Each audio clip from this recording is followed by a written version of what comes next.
नमस्कार विद्यार्थी मित्रांनो, सहज अध्ययनमध्ये तुमचं स्वागत आहे। या व्हिडिओमध्ये आपण इयत्ता 8वीचा सराव संच 16.1 अभ्यासणार आहोत। जर तुम्हाला इयत्ता 8वीच्या इतर सर्व व्हिडिओच्या लिंक व्हॉट्सअपवर पाहिजे असतील तर माझ्या व्हॉट्सअप नंबरवर इयत्ता 8वी असा मेसेज करा। मी इयत्ता 8वीच्या इतर सर्व लिंक तुम्हाला व्हॉट्सअपवर पाठवेन। आपल्याला इथे पहिला प्रश्न काय दिलेला आहे बघा। एका खोक्याची लांबी 20 सेमी, रुंदी 10.5 सेमी व उंची 8 सेमी असल्यास त्याचे घनफळ काढा। आपल्याला एका खोक्याची माप दिलेली आहेत। मग हा प्रश्न समजून घेण्यासाठी मी इथे एक आकृती तयार करून घेतलेली आहे। दिलेली माप आकृतीत लिहून घेऊयात म्हणजे आपल्याला आणखीन समजून घेणं सोपं होईल। लांबी दिलेली आहे 20 सेमी, त्यानंतर रुंदी दिलेली आहे 10.5 सेमी आणि उंची दिलेली आहे 8 सेमी। आता बघा या आकृतीवरून आणि मापांवरून आपल्याला हे समजून आलेलं आहे की हे जे खोकं आहे त्याची जी आकृती आहे ती इष्टिकाची ती आकृती झालेली आहे। याचा अर्थ खोक्याचं घनफळ काढण्यासाठी आपल्याला इष्टिकाचितीच्या घनफळाचं सूत्र वापरावं लागेल। आपण काय करूयात, सूत्राच्या अगोदर दिलेली जी माहिती आहे ती लिहून घेऊयात। लांबी दिलेली आहे म्हणजे आपण एल लिहायचं आहे 20 सेमी, त्यानंतर रुंदी दिलेली आहे ज्याला आपण बी लिहितो 10.5 सेमी आणि उंची म्हणजे एच दिलेला आहे 8 सेमी। आपल्याकडे माप आहेत। आता आपण सूत्र लिहूयात। म्हणून इथे लिहून घ्यायचं आहे इष्टिका चिती आकाराच्या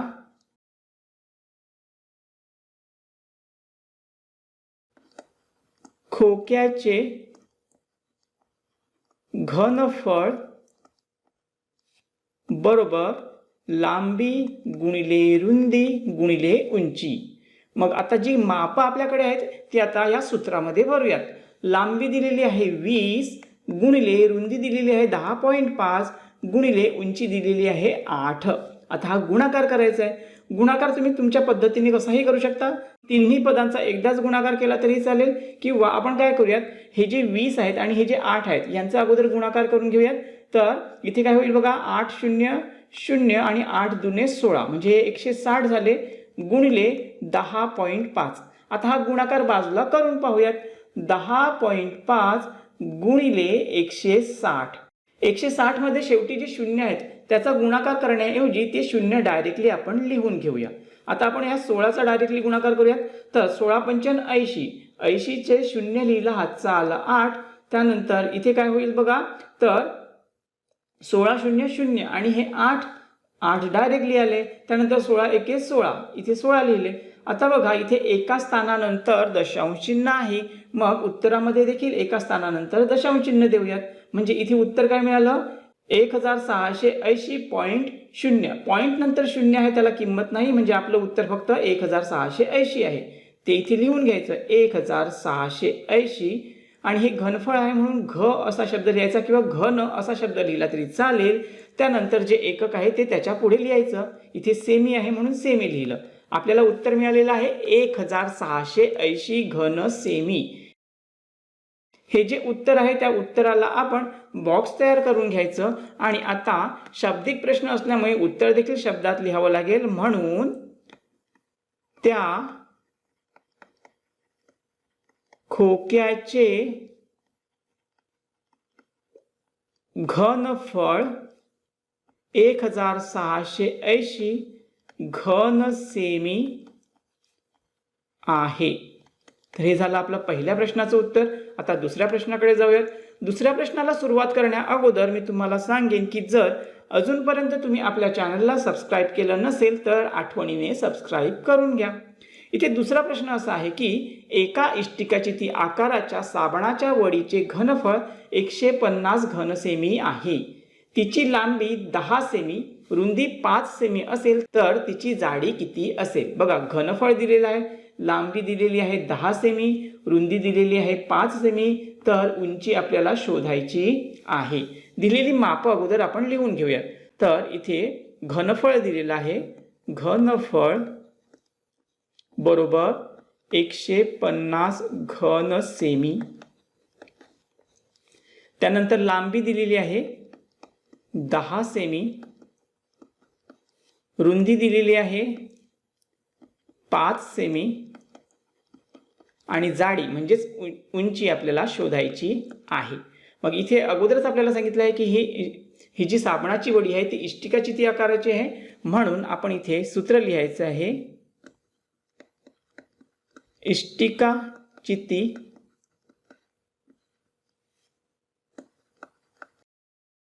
साबणाचे घनफळ बरोबर लांबी गुणिले रुंदी गुणिले उंची। आपल्याकडे जी माप आहेत ती माप भरूयात। तर घनफळ दिलेलं आहे आपल्याला 150 घन सेमी बरोबर लांबी दिलेली आहे 10 सेमी गुणिले रुंदी दिलेली आहे 5 सेमी गुणिले उंची। आता आपण काय करूयात, हा गुणाकार करण्याऐवजी ही दोन्ही पदे बरोबर चिन्हाच्या डावीकडे घेऊन येऊयात। इथे त्या दोन्ही पदांचा गुणाकार आहे, त्यामुळे काय होईल, डावीकडे जाताना त्यांचा भागाकार होईल, म्हणून हे 150 जसेच्या तसे आले आणि ह्या दोन्ही पदांचा भागाकार होईल, म्हणून ही दोन्ही पदे कुठे आली तर छेदाच्या ठिकाणी आली, म्हणून 150 छेद 10 गुणिले 5 बरोबर h।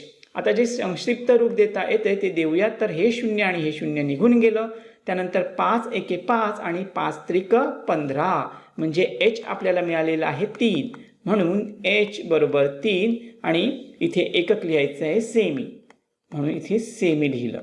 आपल्याला उत्तर मिळालेलं आहे। या उत्तराला आता बॉक्स तयार करून घ्यायचं आणि हा देखील शाब्दिक प्रश्न आहे, म्हणजे उत्तर शब्दात लिहायचं। म्हणून त्या साबणाची जाडी किंवा वडीची जाडी 3 सेमी आहे। चला आता तिसऱ्या प्रश्नाकडे जाऊया। तिसऱ्या प्रश्नामध्ये आपल्याला काय सांगितलेलं आहे बघा, 6 मीटर लांब 2.5 मीटर उंच व 0.5 मीटर रुंद अशी भिंत बांधायची आहे। यासाठी 25 सेमी लांबी 15 सेमी रुंदी व 10 सेमी उंचीच्या किती विटा लागतील। आपल्याला ती भिंत बांधण्यासाठी किती विटा लागतील हे शोधायचं आहे। आपण काय करूयात, दिलेली जी माप आहेत ती अगोदर लिहून घेऊयात। तर इथे जी भिंत आहे त्या भिंतीची देखील लांबी रुंदी आणि उंची दिलेली आहे आणि एका विटेची देखील लांबी रुंदी आणि उंची दिलेली आहे। मग आपण काय करूयात, तर भिंतीसाठी आपण जी अक्षरं वापरूया ती सर्व कॅपिटल वापरूयात आणि विटेसाठी जी अक्षरं वापरायची आहेत ती स्मॉल लेटर वापरूया। तर अगोदर भिंतीची माप लिहून घेऊया। तर इथे भिंतीची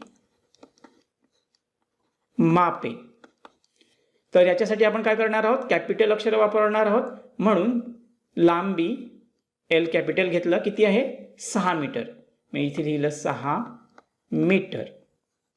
त्यानंतर आपल्याला रुंदी किती दिली आहे बघा, रुंदी दिली आहे 0.5 मीटर, म्हणून इथे लिहून घ्यायचं आहे बी बरोबर 0.5 मीटर आणि उंची देखील दिलेली आहे। तर उंचीसाठी एच कॅपिटल घेतला, उंची दिली आहे 2.5 मीटर, 2.5 मीटर। आता याच पद्धतीने विटांची जी माप दिलेली आहेत ती लिहून घेऊयात। तर इथे लिहायचं आहे विटांची मापे।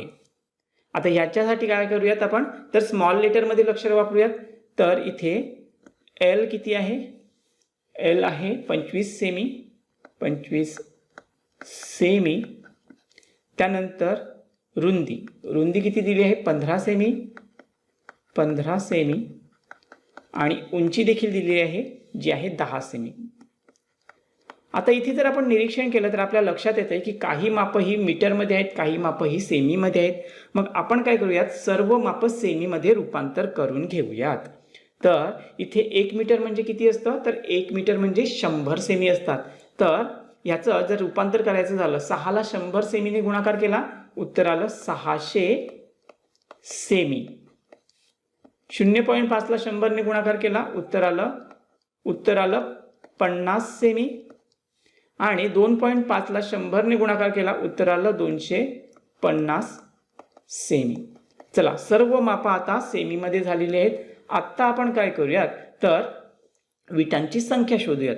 आता विटांची संख्या शोधण्यासाठी काय करायचं, तर भिंतीच्या घनफळाला विटांच्या घनफळाने भागाकार करायचा, म्हणून इथे लिहून घ्यायचं आहे विटांची संख्या बरोबर भिंतीचे घनफळ छेद विटांचे घनफळ. आता आपण काय करूयात, तर ह्या दोन्ही घनफळाची सूत्र लिहूयात. तर बघा, भिंत आणि वीट दोन्ही इष्टिका चिती आकाराचे आहेत, म्हणजे याची जे सूत्र आहे ते L गुणिले B गुणिले H येणार आहे.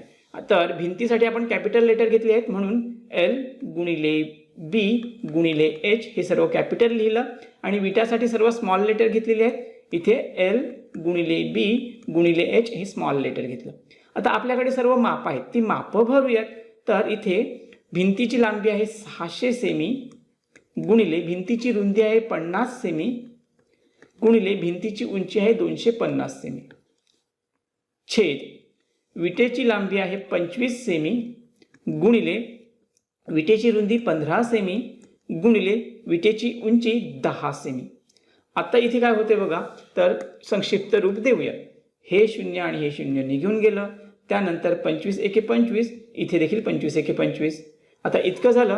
पुढे काय होते बघा, तर इथे 15 एके 15, त्यानंतर 15 चौक 60, 15 0 0. आता बघा, संक्षिप्त रूप देऊन झालं. आता पुढे काय करायचं, तर छेदाच्या ठिकाणी सर्व 1 राहिलेले आहेत, त्यामुळे त्यांचा गुणाकार केला तर उत्तर 1च येतं. आणि छेद जेव्हा 1 असतो तेव्हा तो नाही लिहिला तरी चालतो. मग आपल्याला काय करायचं आहे, 40 गुणिले 50 करायचं आहे. तर इथे सोपा गुणाकार करायचा, दोन्ही शून्य अगोदर लिहून घ्यायची आणि उरलेल्या अंकांचा गुणाकार करायचा. 5 चौक 20, जे इथे उत्तर मिळालं 2000. आणि ही काय आहे, विटांची संख्या, म्हणून इतक्या विटा लागणार आहेत. आपल्याला उत्तर मिळालेलं आहे. या उत्तराला अगोदर आपण बॉक्स तयार करून घ्यायचं. आता बॉक्स तयार झालं. पुन्हा जे उत्तर आहे ते शब्दात लिहूयात. म्हणून त्या भिंतीसाठी 2000 विटा लागतील. चला, तिसरा प्रश्न इथे झालेला आहे. चौथ्या प्रश्नाकडे जाऊयात. चौथ्या प्रश्नामध्ये आपल्याला काय सांगितलेलं आहे बघा, पावसाचे पाणी साठवण्यासाठी एका वसाहतीत 10 मीटर लांब, 6 मीटर रुंद व 3 मीटर खोल अशा मापाची टाकी बांधून घेतली आहे. तर त्या टाकीची धारकता किती आहे, त्या टाकीत किती लिटर पाणी मावेल. आता इथे 2 प्रश्न आहेत बघा, धारकता विचारलेली आहे आणि पाण्याची जी क्षमता आहे ती देखील विचारलेली आहे. तर बघा, धारकता म्हणजे घनफळ, आपल्याला घनफळ शोधायचं आहे, नंतर पाणी किती लिटर आहे ते शोधायचं आहे. अगोदर आपण दिलेली माप लिहून घेऊयात. अगोदर काय सांगितलं बघा, लांबी दिलेली आहे, मग L दिलेला आहे 10 मीटर, त्यानंतर रुंदी दिलेली आहे म्हणून B बरोबर 6 मीटर, आणि उंची आता इथे खोली दिलेली आहे म्हणजेच उंची दिलेली आहे, तर इथे H बरोबर 3 मीटर. आता धारकता शोधायची आहे म्हणजे घनफळ शोधावं लागेल. तर इथे लिहायचं आहे टाकीचे घनफळ, किंवा तुम्ही इष्टिका चितीकृती टाकीचे घनफळ असं लिहिलं तरीही चालेल. काय आहे, तर L गुणिले B गुणिले H असं आहे. ओके, तर आता इथे आपण माप भरूयात. L आहे 10 गुणिले B आहे 6 गुणिले H आहे 3. आता हा गुणाकार काय होईल बघा, तर 3 × 18, 18 गुणिले 10 180. इथे लिहिलं 180, आणि इथे घनफळ आहे म्हणून घ असा शब्द लिहायचा, आणि एकक मीटर आहे म्हणून घन मीटर. आपल्याला टाकीचं घनफळ मिळालं, त्याला अगोदर आपण बॉक्स तयार करूया. चला, एका प्रश्नाचं उत्तर मिळालं. आता आपल्याला पाणी किती मावेल हे शोधायचं आहे. मग आता हे कसं शोधायचं, तर बघा, एक सूत्र लक्षात ठेवायचं आहे. 1 घन मीटर बरोबर 1000 लिटर. तर हे सूत्र आपण लक्षात ठेवायचं. मग आता टाकीमध्ये जे पाणी आहे ते शोधण्यासाठी काय करायचं, तर टाकीच्या घनफळाला या 1000ने गुणाकार करायचा. म्हणून इथे लिहायचं आहे, म्हणून टाकीमध्ये मावणारे पाणी बरोबर टाकीचं जे घनफळ आहे 180, त्याला ह्या 1000ने गुणाकार करायचा. मग आता इथे काय झालं बघा, तर हे 180 जसंच्या तसं लिहून घ्यायचं, आणि त्यावर ही 3 शून्य लिहून घ्यायची, 1 2 आणि 3, आणि पुढे एकक लिहायचं आहे लिटर. म्हणजे इतकं लिटर पाणी मावेल. तर हे किती झालं? तर हे झालं 1,80,000 लिटर पाणी. तर आपण दोन्ही उत्तर शोधलेली आहेत. आता आपण काय करूयात, तर शब्दामध्ये लिहून घेऊयात. म्हणून त्या टाकीची धारकता 180 घनमीटर असून त्यामध्ये 1,80,000 लिटर पाणी मावेल.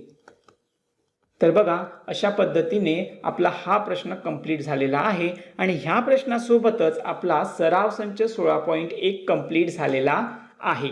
जर तुम्हाला हा व्हिडिओ समजला असेल तर या व्हिडिओला आठवणीने लाईक करा आणि जर तुम्हाला इयत्ता 8वीच्या इतर सर्व व्हिडिओच्या लिंक व्हॉट्सअपवर पाहिजे असतील तर माझ्या व्हॉट्सअप नंबरवर इयत्ता 8वी असा मेसेज करा. तर या व्हिडिओमध्ये आपण इथे थांबूयात. भेटूयात पुढील व्हिडिओमध्ये. तोपर्यंत काळजी घ्या. थँक्यू.